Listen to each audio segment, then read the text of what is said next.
Here's where I get personal.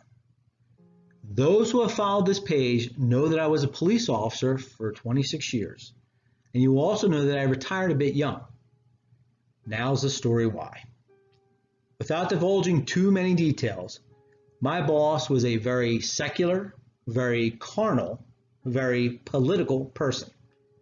Imagine Herod in Jesus Christ Superstar, and you pretty much get the picture of him.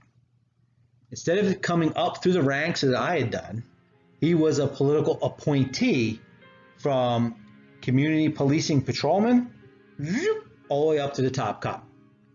We were polar opposites and as different internally and externally as people could possibly be. He despised everything I represented. He had a homosexual detective who also was no fan of mine monitor all my Facebook posts under a false name for the purpose of finding something to use against me. All he was able to collect were posts about the sanctity of marriage, one condemning pedophiles for having an underage boy dance for them in a strip club, and one about profanity and the proper roles of men and women. Not a particularly strong case, but he called me into the office and told me that I had to delete my Facebook page or face the consequences. I told him that as the liability expert on the department, I knew the constitutional guidelines quite well and that I had not crossed any of them.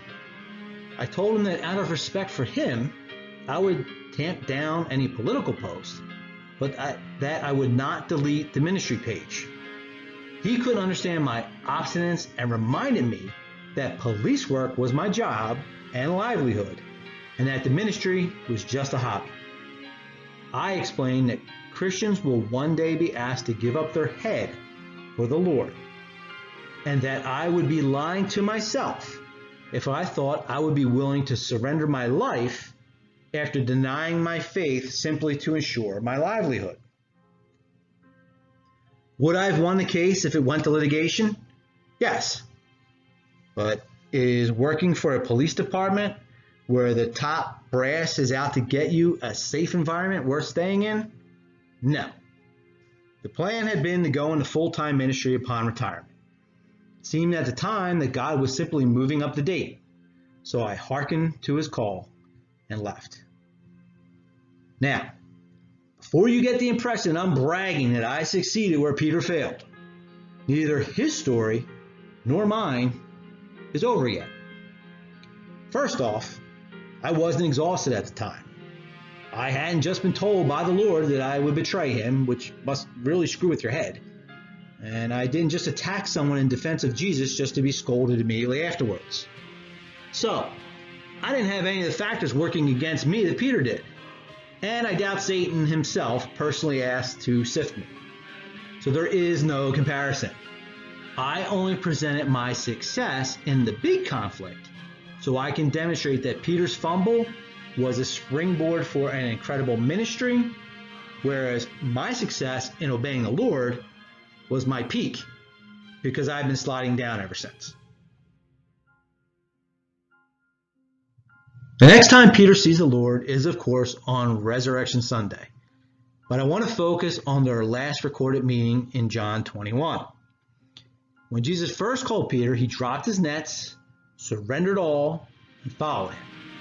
Now at this reunion, it appears that Peter had picked them back up again and returned to what was familiar. That's exactly what I did.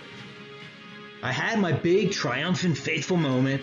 I heard the call, dropped my nets, and committed myself to full-time ministry. I informed the leaders of the denomination through which I was seeking ordination that I was now available.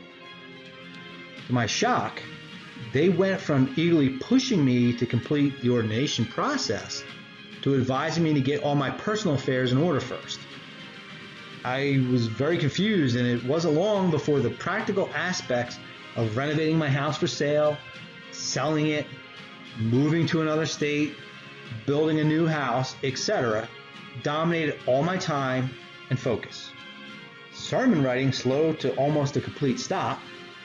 Scripture reading diminished equally. I never lost faith, but my personal, intimate relationship with the Lord certainly dwindled. Back to that Stephen Curtis Chapman song, I didn't doubt that I can do all things through Christ who gives me strength, but unlike earlier, I now didn't feel as though he had any real interest in working through me. Like Peter, I didn't have any doubts about the resurrection. I remained as sure of it as Peter, who saw and touched the risen Lord, with others around to confirm he wasn't delusional, but to use a cliche, out of sight, out of mind.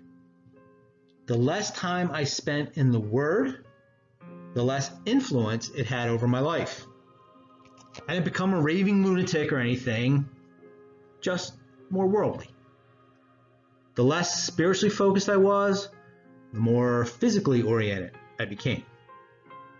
I'm not saying I started running around on my wife or anything, just that my focus was more on temporal desires of the flesh. Instead of listening to sermons while doing cardio or driving, went back to focusing more on political discourse. Again, I'm not talking about any overt falling off the wagon or descent into complete debauchery, just the slide from being on fire for the Lord to being lukewarm. And unfortunately, we know where being lukewarm gets you. Here's a hint. It's not a lukewarm destination, but a really, really hot one. So, what happened in the middle of my malaise? I get this instant message from a friend which says, Jesus sees what you do in private.